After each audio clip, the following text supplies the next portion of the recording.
blessed with His presence. May He always be among you, may nurture love each other, share in your joys, comfort you in your sorrows.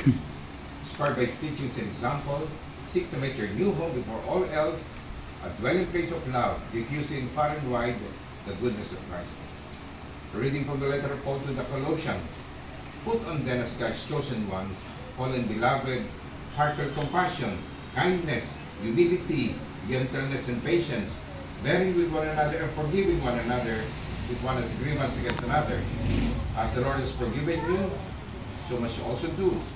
And over all these put on love, that is the bond of perfection, and let the peace of Christ control your hearts, the peace into which you are also called in one body. And be thankful. Let the word of Christ dwell in you richly, as in all wisdom, you teach and admonish one another, sing psalms, hymns, and spiritual songs, with gratitude in your hearts to God. And whatever you do, in word or in deed, do everything in the name of the Lord Jesus, giving thanks to God the Father through Him. Whatever you do, do from the heart, as for the Lord and not for others, knowing that you will receive from the Lord that you payment of the inheritance. The word of the Lord. The response be, happy are those who fear the Lord. Happy are those who fear the Lord. Happy the man who fears the Lord, who greatly delights in His commands. His posterity shall be mighty upon the earth. The upright generation shall be blessed. Response, happy are those who fear the Lord. Wealth and riches shall be in His house. His generosity shall endure forever. He goes through the darkness, a light for the upright. He is gracious and merciful and just. Response, happy are those who fear the Lord. Well for the man who is gracious and blessed, who conducts his affairs with justice. He shall never be moved. The just man shall be in everlasting remembrance. Response, the Lord be with you. Reading from the Holy Gospel according to Luke. The Lord said to the 72, into whatever house you enter, first say, peace to this household. If a peaceful person lives there, your peace will rest on him. But if not, it will return to you. Stay in the same house and eat and drink what is offered to you. Do not move about from one house to another. Whatever time you enter and they welcome you, eat what is set before you. You're the sick in it and say to them, the kingdom of God is at hand for you. Gospel of the Lord. Praise to the Lord. Magandang umaga sa inyong lahat. Sa ating bukas na ito, pagbukas po sa kanan ito, Lidan po. Inikapasalamat tayo sa Panginoon sa biyaya ng magandang tanong ito. At please ay papasalamat tayo sa lahat ng nagsikap. May tayo ito, maayos yung magandang tanong ito.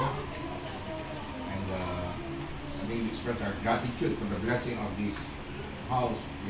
Everything is placed, lahat ng biyaya na ito. And we acknowledge the hard work and effort that make this now reality. No? And sabi nga, sa pamilya lang tira, ang binabless nga natin ay hindi lang yung bahay, hindi mismo yung pamilya. No? At sa nga, lalong perfecto pamilya, pero sa nga pagmuhog ng lakas ng pamilya. Sa panalangin, sa ating koneksyon sa Diyos, no? Ating pagsisimba, ating salita ng Diyos. So, naway pamayanihan, ingatan ng Panginoon, ang tanong ito sa anumang sakit, o anumang pangalig, o karamdaman, at naway hindi haya kayo sa ating mga kabayan dito, no? At pagkasabi natin si Brother Turo sa kanyang araw niya, pakino naman. 49 po. 49. So, may bigyan siya ng buting kalusugan sa araw-araw at maging patuloy ng biyaya sa ating pamilya dito. No? So, may this home be filled with love, peace, and joy, and protect it from all harm or negativities. And we support one another, we uplift one another, we love and care for one another. Amen. So the Son of God, Lord of heaven and earth, made His home among us. With thankfulness and gladness, let us call upon Him. Lord, hear our prayer.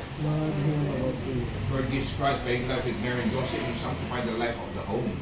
Dwell with us in this home so that we may have you as our guest and honor you as our head. For this we pray, Lord, hear our prayer. And you have been praying those in the Holy Temple, grant that those who live in this house may be built up together into the dwelling place of God in the Holy Spirit. For this we pray.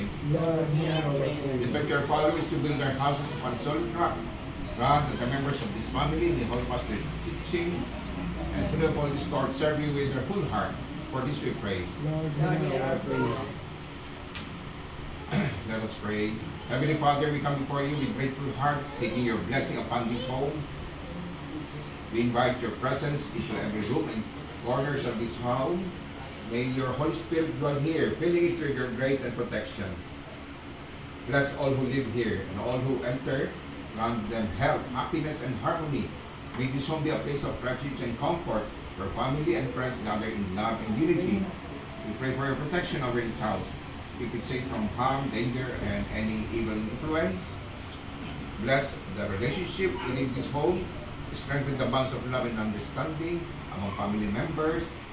And we ask for your provision and abundance. May this home be filled with what is needed for a good and happy life. Let it be a place of generosity and hospitality where your blessings are shared with others. We dedicate this house to you, O Lord. Let it be a place where your name is honored and your will is done.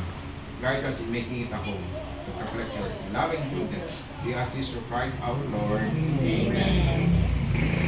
Ama namin, sumasalangit ka, sambahin ang ngalan mo, mapasa amin ang kaharian mo, sundin ang loob mo dito sa lupa para nasa langit.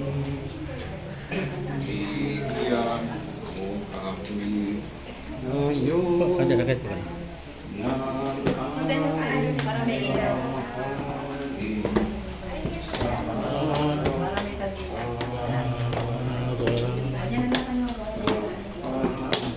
Tawagin mo kami sa aming mamasala para lang pagpapatawad namin sana sa amin at huwag mo kami ipahintulot sa tukso at yadya mo kami saan sama.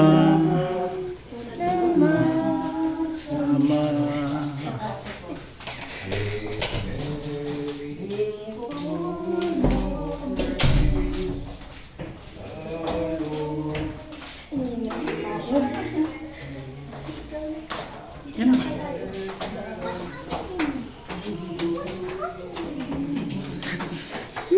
Alex, baka sumala pa mo, ha? Yan ang mabuti.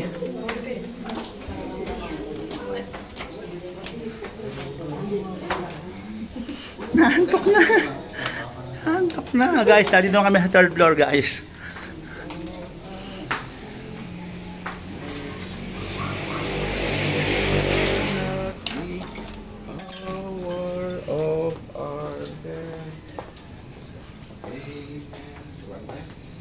Okay na, baba na. Paypayan niyo. Paypayan niyo muna.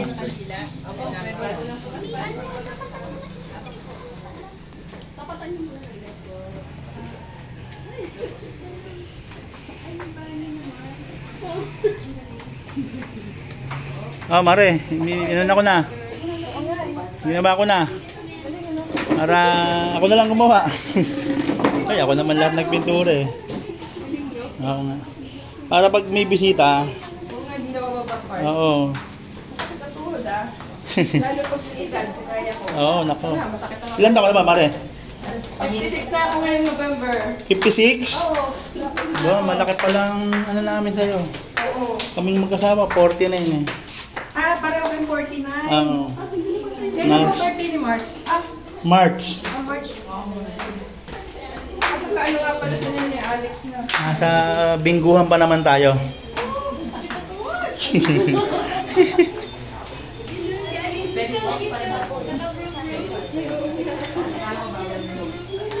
Okay, let us concluding right. May the peace of Christ rule in our hearts. May the word of Christ in all His richness dwell in us. So that whatever we do, in word and in work, we will do in the name of the Lord. Amen. Amen. So my dear friends, let us be grateful to God for His blessing. Now on, this house is dedicated to Almighty who will take care of it. Henceforth, this house is marked forever with the victory of house.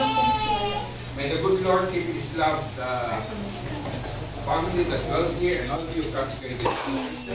And may the blessing of Almighty God, the Father, the Son, and the Holy Spirit, Amen. descend upon you and remain with you forever. Amen. Amen. Kapatid natin nandira pala po ating Panginoon. Yay! Yay na! Yay na! Yay! Blow na! Blow! Blow! Blow mo! Blow! Blow! Okay. Yay!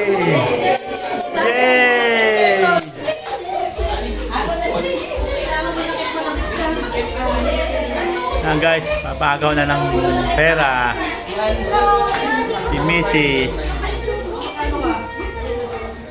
Happy birthday To you, happy birthday to you, happy birthday, happy birthday, happy birthday to me, yay!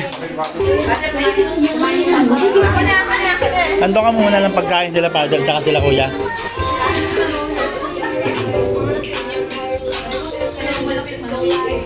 Thank you.